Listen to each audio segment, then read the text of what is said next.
어, 제가 왜 돈에 대해서 이렇게 책도 쓰고 또 이렇게 강연까지 하게 되는 그 인연을 설명드리는 게 아마 여러분한테 조금 도움이 되리라고 생각을 합니다. 저는 처음에 불교를 접하게 된 게 위파사나 수행을 통해서 뭐 스트레스도 해소되고 건강에도 좋다더라 라고 하는 생각에 배웠습니다. 그게 많은 도움이 됐고요. 지금도 이제 계속 해오고 있는데, 명상을 하면서 경전에는 뭐라고 쓰여 있을까 궁금해서 불교 공부를 하게 됐습니다. 저는 행정학과에 있지만 박사학위는 경영학 박사했고 미국서 공인회계사, 그리고 미국에 있을 때는 경영대학원 교수를 했기 때문에 평생 돈에 대해서 연구를 했거든요. 그래서 가르치는 과목도 정부 예산과 회계에 대해서 가르치고, 그러다 보니까 경전을 공부할 때 처음에는 명상을 좀 더 배우려고 동국대 석사 박사를 들어갔는데 제 눈에는 돈에 관한 구절이 더 쏙쏙 들어오는 겁니다.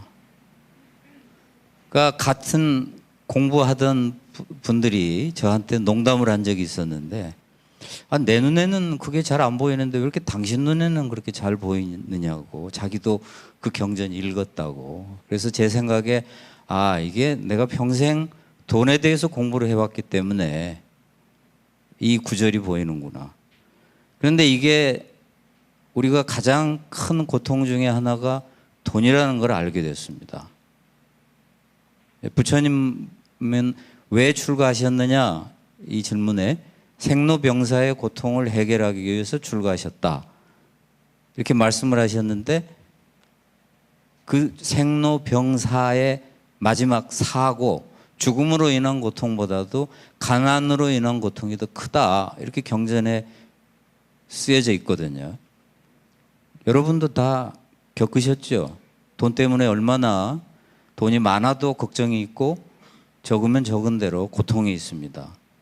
그래서 이 문제를 좀 해결해야 되겠구나. 명상이야 뭐 스님들도 많이 계시고, 그거보다는 오직 내가 좀 천착해서 연구할 수 있는 문제는 돈 문제겠다. 그런데 부처님이 돈에 대해서 이렇게 많은 말씀을 하셨으니 이건 좀 특별하지 않을까, 저는 그렇게 생각을 했습니다. 우리가 성경에 봐도 돈에 대한 말이 그렇게 많지는 않거든요. 그런데 경전에는 유난히 많습니다. 그래서 오늘 제가 듣기로는 50분 하고 10분 쉬고 50분 하고 10분 2시간 동안 제 책에 있는 내용, 책을 잘 안 읽으실 것 같아서 최대한 요약을 해서 소개를 하겠습니다마는 시간이 좀 부족해서 많은 내용은 누락될 것 같습니다. 불교하고 돈은 멀게 느껴집니다.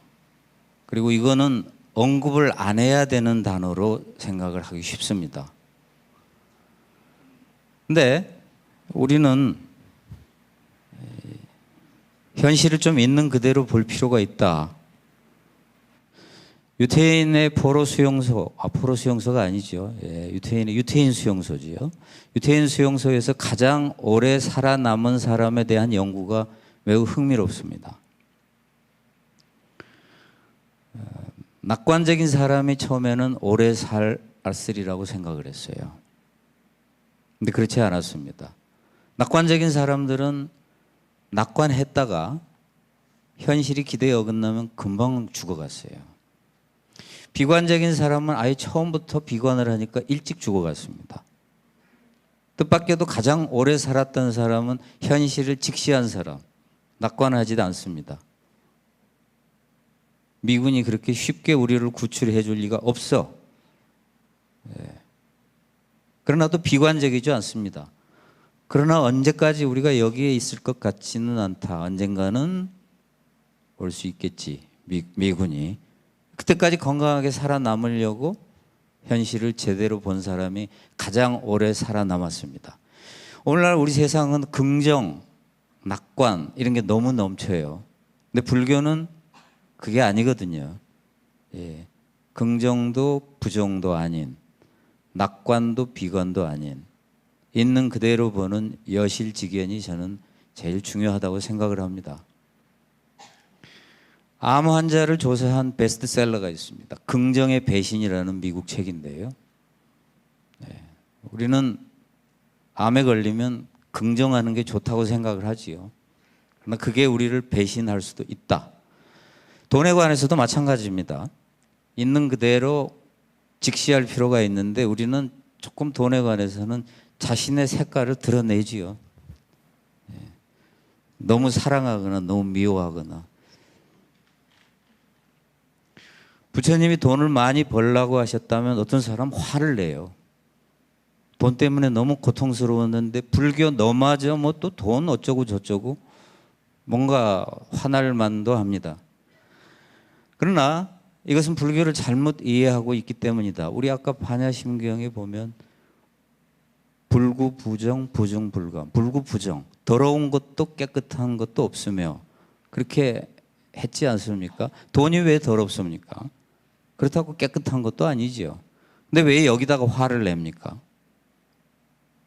돈 탓하는 것은 우리가 불교를 잘못 이해하고 모든 게 자성이 있다고 착각하기 때문이지요. 그런 건 없지요. 그래서 우리는 욕망 앞에 좀 정직해질 필요가 있습니다. 미국에서 조사를 했어요. 초콜릿을 죽어도 먹지 마, 금욕, 그런 다음에 마음껏 먹어 하는 그룹하고 처음부터 알아서 먹어 하는 그룹하고 어디 가도 초콜릿을 많이 먹었을까요? 금욕시켰던 그룹은 나중에 풀어주니까 더 많이 먹습니다. 그래서 금욕은 별로 좋은 게 아니지요. 그래서 부처님도 고행 금식하시다가 아니다, 중도의 길로 우유죽을 드시지 않습니까?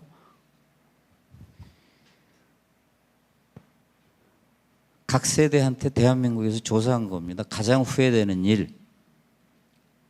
20대한테 물었더니 공부 좀 열심히 할 것. 이게 후회가 된 거 일입니다. 당연하지요. 좋은 대학 갔으면 취업도 잘 되고. 30대에 물었더니 근데 여전히 공부 좀 열심히 할 걸. 이게 일입니다. 직장 생활에서도 후회가 되는가 봅니다. 40대는 어떨까요? 역시 공부 좀 열심히 할 것 일입니다. 근데 50대가 되면 남녀가 달라져요. 남자의 1위는 여전히 공부 좀 열심히 할 것. 아직 직장에 있는 모양입니다. 근데 여성은 약간 달라져요. 내 자식 공부 좀 열심히 시킬 것. 이게 1위입니다. 그저 50대까지는 공부예요. 근데 60대가 되면 이제 확실히 답이 달라지는데 남녀 모두 똑같이 돈 좀 열심히 벌 것. 이게 1위입니다. 미국은 어떨까요? 미국에서도 노인들 조사해 놓은 거 보면은 젊어서 저축 좀 할 걸 이게 1위입니다. 결국 돈이죠. 이런 말 많이 듣지 않습니까? 돈이 일정 수준을 넘으면 행복과 무관하다. 이게 우리에게 위안은 되지만 이건 잘 생각해 볼 일입니다. 이 돈의 일정 수준은 서울에서는 매우 높지요. 첫째, 이 수준에 도달한 사람이 많지 않습니다. 이 수준에 도달했다고 갑자기 다른 방법으로 행복해지나요? 아닙니다. 돈이 많은 사람도 불행하고 적은 사람도 불행해요. 근데 이 일정 수준을 넘어도 곡선을 보면요. 이 일정 수준까지는 돈이 늘어나면 행복도가 쏙 올라갑니다. 근데 이 수준을 넘었으면 완만하게 올라가요. 근데 역시 올라가긴 올라갑니다. 근데 다른 방법으로 특별히 행복해지지 않으면 돈이 최고인 거죠. 그래서 우린 너나 할 것 없이 돈하는 게 이 일정 수준을 넘어도 행복 역량이 우리가 부족하기 때문에 다른 방법으로는 행복해지기가 어렵습니다. 우리 꼭 사고 싶은 물건 사면 얼마나 기분 좋습니까? 다들 경험하는 거 아닙니까? 그래서 이 말은 맞지만 별로 도움이 안 되는 말입니다. 제가 아는 어떤 부자가 아유, 그렇게 나이가 들어서 옆에 사람이 자꾸 말하는 거예요. 그렇게 이제 좀 편안하게 사시지 아직도 열심히 그렇게 돈을 버시려고 합니까? 굉장히 우리에게 의미 있는 말을 했어요. 별로 이것만큼 재미있는 일이 나한테 없어. 근데 대부분의 사람들이 그렇습니다. 일정 수준에 딱 도달해서 다른 방법으로 뭐 행복해질 길이 있나요? 솔직히.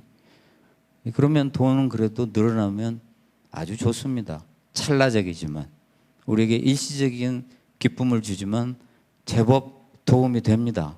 그래서 우리가 돈 할 수밖에 없지요. 이게 잘 됐다고 말하는 건 아닙니다. 네, 그러나 이것이 우리에게 현실이다. 불교에 대한 오해 중에 제일 큰 게 소극적, 수동적, 체념적, 허무주의적 종교라는 겁니다.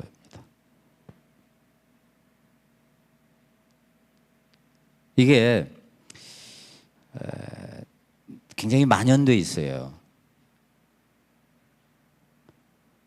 제가 노무현 대통령하고 꽤 가까웠거든요.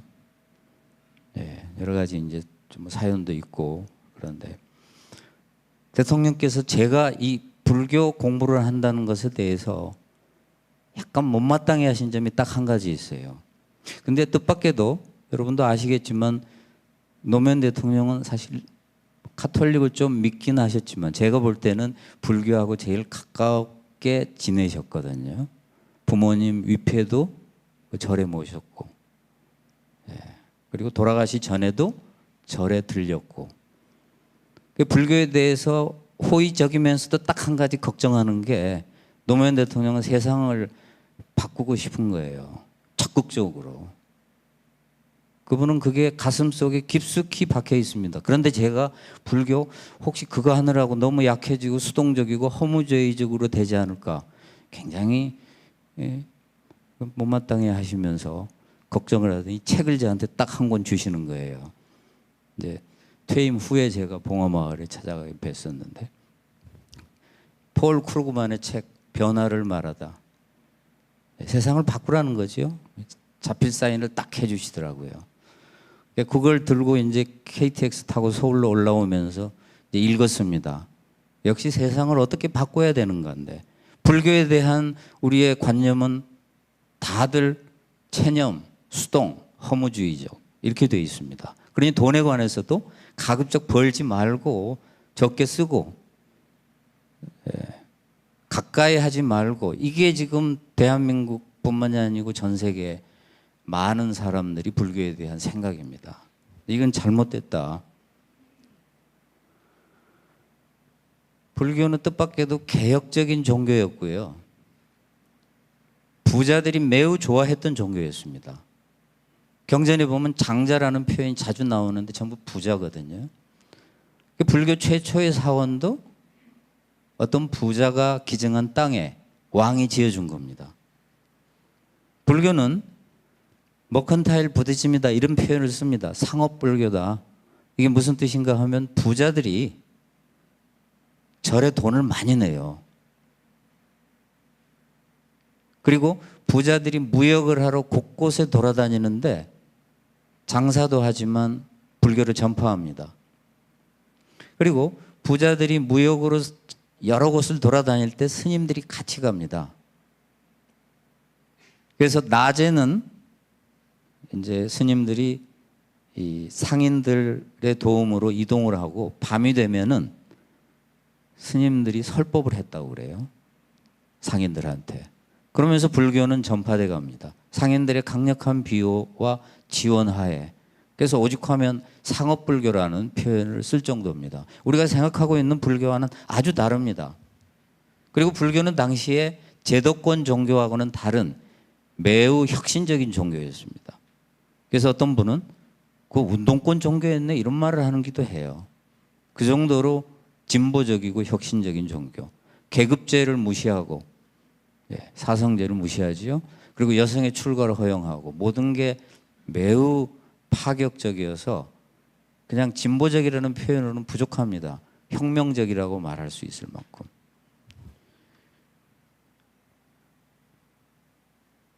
경전에 보면 부처님은 한 몇 번에 걸쳐서 이런 말씀을 하고 계세요. 은혜를 받으면 그냥 넘어가면 안 된다. 반드시 그에 상응하는 대가를 지불하라는 겁니다. 주고받는 거를 분명하게 하고 계세요. 우리가 생각할 때는 불교 받았으면 보시도 무주상 보시인데 베풀었으면 받을 생각하지 말라. 물론 그 태도는 좋지만 받은 사람 입장입니다. 너 왜 도움 받아놓고 입 딱 씻어 이거죠. 예, 불교는 매우 논리적입니다. 그래서 어떤 경우에 부처님을 논리의 화신이라고 표현하는 사람도 있습니다. 논리의 화신. 논리적이 아니면 불교가 아니다. 그러니까 은혜를 받았으니 베푼 사람은 받을 생각이 없더라도 은혜를 받은 사람은 갚으라는 겁니다. 왜 입 딱 씻고 모른 체 하느냐. 주고받는 게 분명한 게 불교입니다. 경전에 그런 것들이 반복해서 나오거든요. 처음에 이런 구절을 읽을 때는 굉장히 제가 당혹스러웠어요. 아, 이게 뭐지? 네.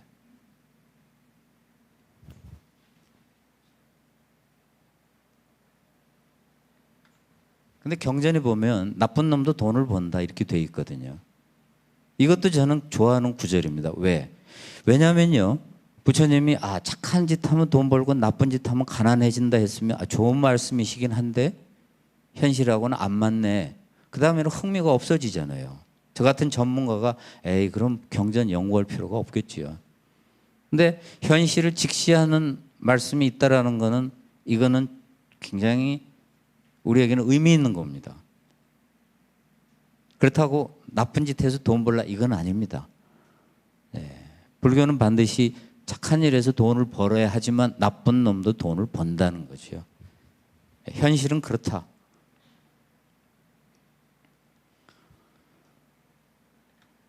제가 이 구절을 처음에 읽었을 때요. 벼력자바함경에 벌이 온갖 꽃을 채집하듯이 밤낮으로 재물을 얻으라. 이게 무슨 뜻이야? 이 재물 이게 혹시 재물이 아니고 그냥 무슨 상징적인 거 아니었을까? 은유법이지. 근데 뒤에 또 나와요. 그리고 또 나와요. 이게 너무 많이 나오니까 얘가 이상하다. 그런데 이게 은유법이 아니라는 게 뒤에 가서 분명해집니다. 왜냐하면 돈을 많이 벌려면 농사만 지어서는 안 되고 장사도 하고 목축도 하고 남한테 돈 빌려줘서 이자도 받고 셋집 나와서 임대사업도 해라. 이게 무슨 깨달음입니까? 깨달음 아니고 돈이죠. 그냥 돈 벌라는 것입니다.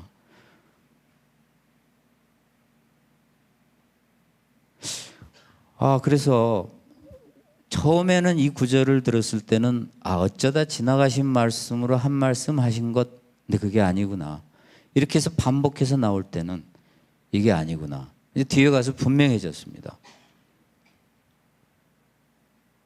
이유는 간단합니다. 논리적으로 생각하면 돈 있으면 좋은 거 아닙니까? 일단 큰 집에서 맛있는 거 먹고 여유 있게 살지요. 경전에는 이런 말이 많이 나와 있습니다. 복 받는 거다.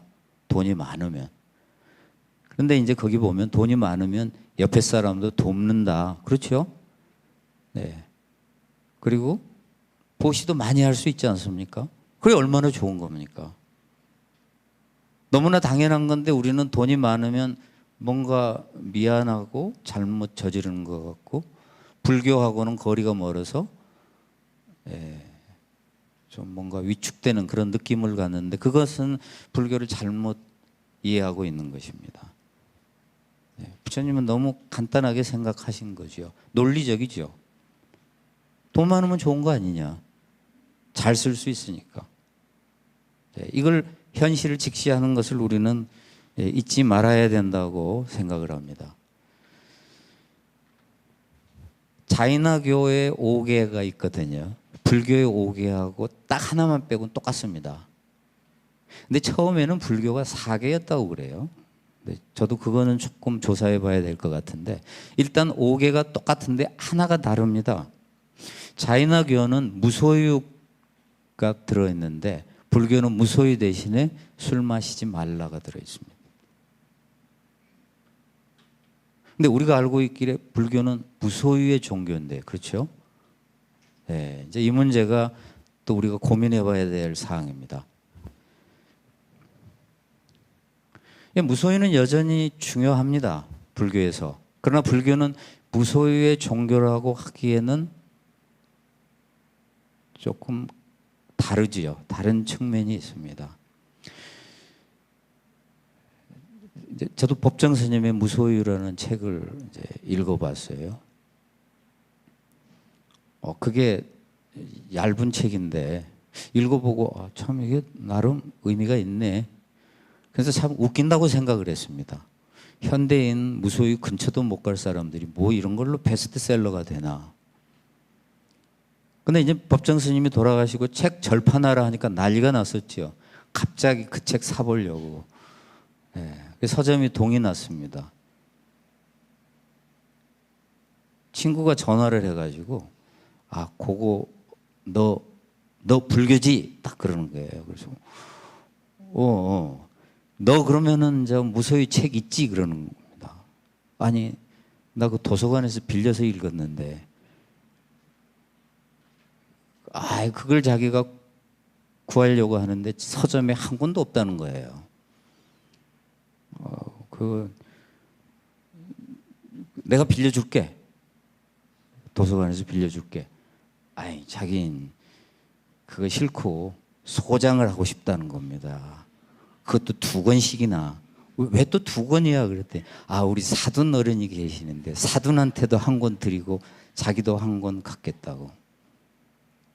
왜 이 책이 우리에게 의미가 있는가 하면요, 우리가 이 무소유가 우리에게 주는 현대적 교훈이 있거든요. 자, 일단 불교의 관점에서 볼 때 무소유는 우리가 억지로 가난해질 필요는 없는 겁니다. 부자도 무소유일 수도 있고 가난한 사람도 무소유가 아닐 수 있습니다. 자, 어떤 부자가 세금이 엄청나게 예상외의 세금을 두들겨 맞았어요. 세금이 1,000억이 넘어요. 돈을 얼마나 많이 벌었으면 세금이 1,000억이겠습니까? 적자에 대해서는 세금이 부과 안 되거든요. 흑자에 대해서 세금이 부과되지. 근데 예상외의 세금이라 사람이 그냥 그날부터 끙끙 눕는 겁니다. 그냥 끙끙 앓아요. 근데 그 부인은 여보 그거 우리 돈 많잖아. 소문에 하면 요트까지 있다고 그래. 얼마나 부자입니까 대한민국에서. 그러니 그거 내고 마음 편하게 살지. 왜 그 잠도 못 자고 그래. 그 부인은 무소유의 마음이 있거든요. 근데 남편은 무소유의 마음이 없어요. 가난한 사람도 마찬가지입니다. 무소유의 마음이 없으면 부자 나 가난했을 때나 똑같이 무소유가 아닌 겁니다. 그래서 불교에서는 무소유를 어떻게 보는가 하면은 돈에 집착하지 않는 것, 생존의 최소 수준 이외에는 별로 구애받지 않는 그러한 경제생활. 늘어나면 늘어나는구나, 좋네. 줄어들면 또 줄어드는구나, 참 안 좋네. 그걸로. 그게 무소유인데 많은 사람은 억지로 가난해지려고 할 필요는 없다는 거죠. 가난해진다고 저절로 자동으로 무소유가 되는 건 아니다. 우리가 어떤 태도와 관점을 갖는가, 그게 중요하다는 거죠. 그런데 법정 스님의 무소유가 또 의미가 있거든요. 왜냐하면 우리가 깨달음의 경지에 도달한다면, 저는 요즘 그래도 빠짐없이 이제 명상을 합니다. 바빠서 따로 시간 내서는 못 하고요. 뭐 운전할 때 또 뭐 헬스클럽에서 운동할 때 이제 배운 이제 윗바사는 명상을 하는데, 제가 항상 생각하는 게, 내가 생전에 경전에 말해진 그 깨달음이라는 걸 성취할 수 있을까? 에이, 나는 그 깨달으면 도달 못할 것 같다. 그런 생각이 들어요. 그러나 매일 조금씩은 좋아지겠지. 자, 그런 깨달음의 경지에 도달했다면 제가 저절로 노력하지 않아도 무소유의 마음가짐을 가질 수 있겠죠. 부자여도 돈에 집착하지 않고. 그러나 어느 세월에 그런 경지에 이르겠습니까? 제가 가만히 생각해 보면 그래요. 그러면 그 경지에 이를 때까지 기다리다가는 아무것도 못해. 그러면 스스로 행동을 그렇게 하면 어떨까요? 무소유의 행동을. 불교에도 그런 말이 있지 않습니까? 깨달아서 부처가 아니라 부처의 행을 하니 부처다. 그러니까 무소유의 행을 하는 거지요. 법정 스님처럼 뭐 줘버리고 예를 들면 집착하지 않고 예상외의 세금이 떨어져도 야 이거 그냥 내가 돈 많이 벌었어. 그래도 이나마 세금 받은 거니까 에이 내고 마음 편하게 살자. 이런 마음가짐을 갖는 것. 그래서 무소유는 여전히 의미가 있는 겁니다. 우리의 행동이 우리의 생각을 바꾸니까. 그래서 그런 경지에 우리가 도달하기 전까지는 삶 자체를 무소유적으로 갖는 게 좋다. 그러나 그 전에는 아무리 노력한다고 이게 쉽게 되겠습니까? 그런 경지에 도달하기 전에는 어렵다. 그래서 무소유는 여전히 우리에게 의미가 있지만 우리가 절대 가난해질 필요도 없고 가난하다고 저절로 무소유는 아니라는 거죠. 돈의 양과는 상관이 없다.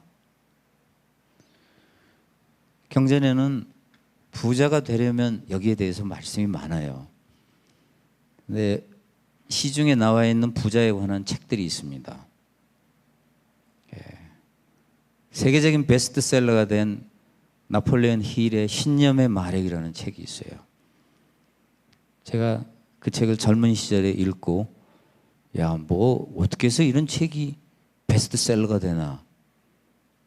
그 책의 메시지는 되게 간단합니다.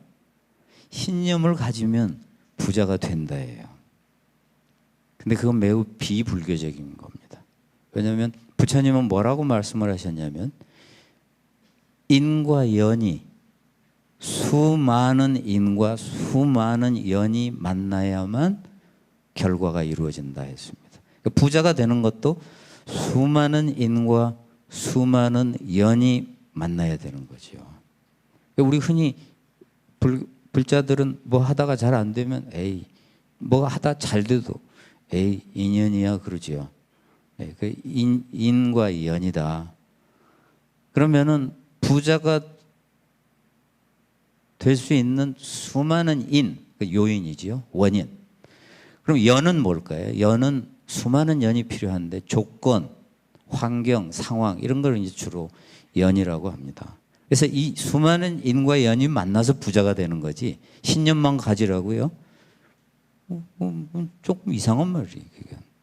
근데 사람들은 그런 거 좋아합니다. 딱 하나만 하면 되니까. 하나만 해서 부자가 될 수 있다니 얼마나 그건 날로 먹겠다는 거 아닙니까? 공짜로. 근데 그 사람도 틀린 건 아닐 거예요. 부자 된 사람들이 처음에 신념을 갖고 시작을 했겠죠. 내가 꼭 좀 열심히 해서 사업 성공해야지. 그런 마음을 가졌을 수도 있겠네요. 근데 그 중에 일부만은 그렇게 된 겁니다. 인과 연에 따라서.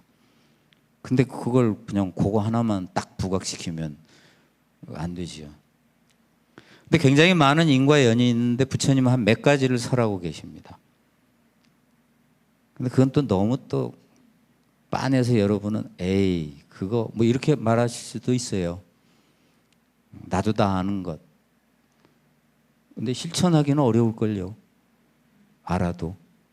그러니까 쉬운 게 아닙니다. 그러면 부처님이 말씀하신 부자가 되는 인과 연을 한번 보도록 하죠. 우리 연기사상, 부처님의 연기사상, 불교를 한마디로 부처님이 뭐라고 말씀을 하셨는가 하면 법을 알면 연기를 알고 연기를 알면 법을 안다. 연기사상의 이제 인과 연. 자, 이익도 손실도 모두 연기적이니까 모두 인과 연이. 그 어떤 사업하는 사람은요, 자기가 최선을 다했는데도 갑자기 사업이 망하기도 합니다. 자기 탓은 조금밖에 없어요. 또 많은 사람들이 그냥 오오 하면서 그냥 부자가 돼버리기도 해요.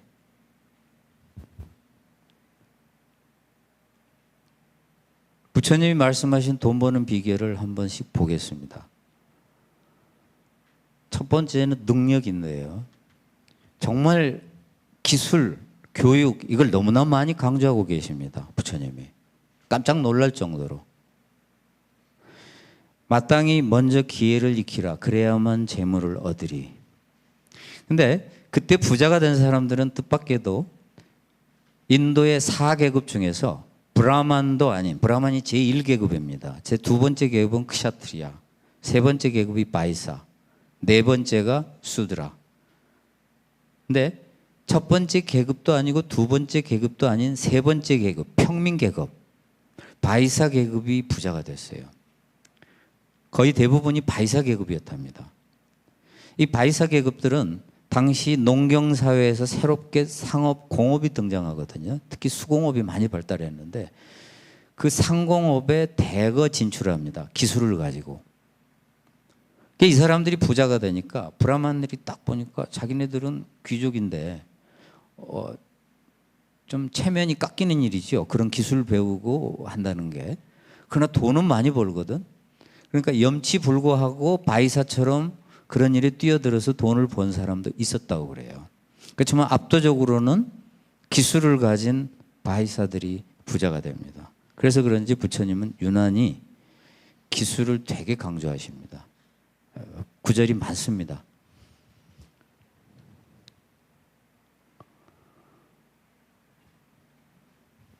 제가 아는 어떤 그 부자 그 여성 기업인이 있는데 제가 한번 물어본 적이 있어요. 이분은 한 1,000억 정도 재산이 있다고 그러는데 대한민국에서 여성이 1,000억 번다는 건 남성은 한 1조 번 거에 해당합니다. 쉽지 않지요. 여성이 1,000억을 번다는 건. 그래서 제가 이제 궁금했어요.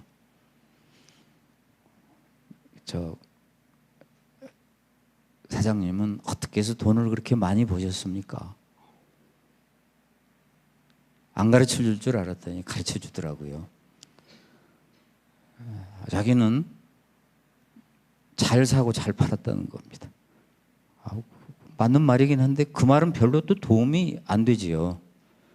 에이, 그런 말씀 말고 조금 더 구체적으로 좀 가르쳐 주시라고. 그랬더니 드디어 비결을 가르쳐 줬어요. 자기는 이제 결정적인 순간이 올 때, 즉 오늘 계약을 해야 돼 말아야 돼? 오늘 물건을 사야 돼 말아야 돼? 오늘 팔아야 돼 말아야 돼? 그런 순간이 오면 이제 그동안 많이 고민을 했겠죠. 그날 아침에 일찍 일어난답니다. 그런 다음에 목욕을 한다고 그래요. 그 다음에 깨끗한 옷으로 갈아입고 눈을 감고 생각을 한답니다. 이분은 불자가 아니에요. 무종교인 분인데 눈을 감고 뭘 생각하느냐 하면 오늘 이거 계약해 말아야 돼?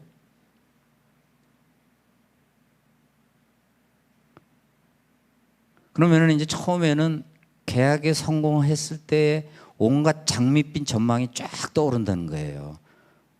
근데 거기에 덥석 걸리면 이제 실수한다는 거죠. 그러다 또 한번 부정적으로 생각하면 이 계약이 잘못됐을 때 큰일 나겠네. 또 온갖 나쁜 생각이 쫙 나오는데 그러면 또 기회를 놓칠 수도 있답니다.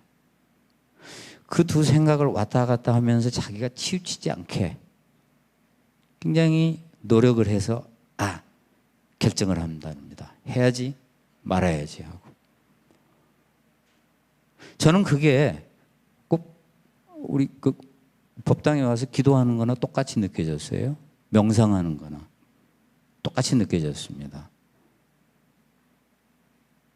이건 그 의미가 있구나. 근데 이제 부처님 말씀대로 하자면 우리가 중대한 계약을 할 때는 정념을 소지하고 생각을 해야 돼요. 치우치지 않으려면, 있는 그대로 보려면.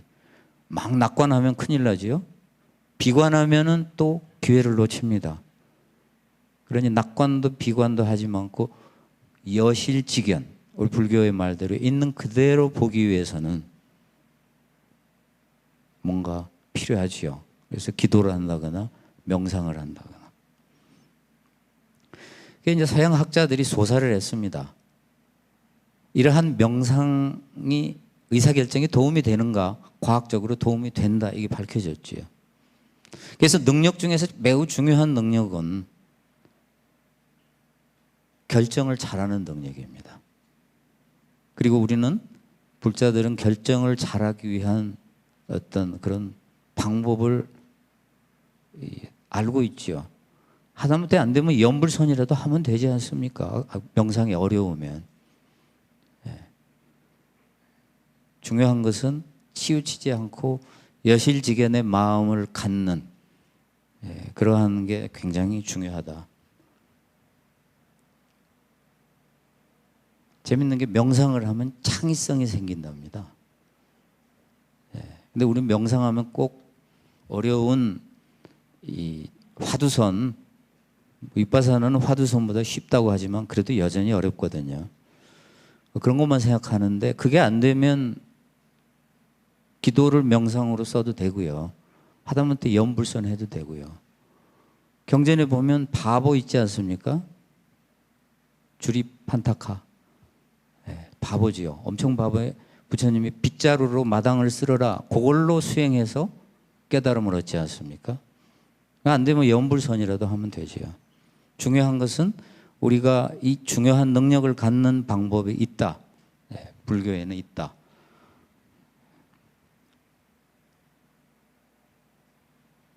그래서 경전에 많이 배우고 기술을 몸에 익히며 편안한 마음으로 이 일을 계속하는 것이 최고로 축복할 만한 일.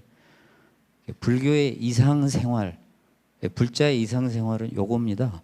많이 배우고 기술을 몸에 익히며 편안한 마음으로 이 일을 계속하는 것. 너무 일찍 은퇴하지 마세요. 죽는 날까지 편안한 마음으로 일할 수 있는 것. 이게 불자의 최고의 이상으로 우리가 생각할 필요가 있습니다. 여기서 중요한 건 많이 배우고 기술을 익힌다. 공부 엄청나게 강조하셨습니다.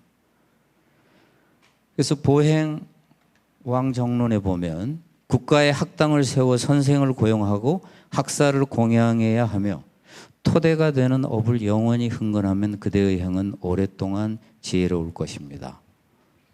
교육 시설에까지 언급이 되어 있습니다. 유태인은 왜 다른가? 세계 인구의 0.2%, 세계 억만장자의 30%가 유태인이에요. 인구는 0.2%밖에 안 되는데.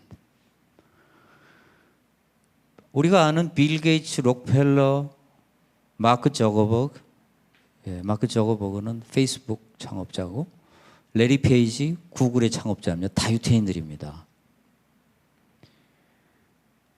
미국에서 조사를 했어요. 초등학생들한테 너 꿈이 뭐야? 근데 너무나 놀라운 답이 나왔어요. 주식 중개인, 영어로 이제 스탁 브로커, 초등학생의 꿈이. 그래서 봤더니 유태인의 아이였습니다. 유태인들은 어렸을 때부터 돈에 대해서 교육을 합니다. 사춘기부터 투자를 하고요. 그래서 이 사람들이 어렸을 때의 꿈이, 초등학생의 꿈이 주식 중개인이 될 정도고, 결국은 이게 이 사람들의 굉장히 중요한 원동력이 되고 있는 것입니다.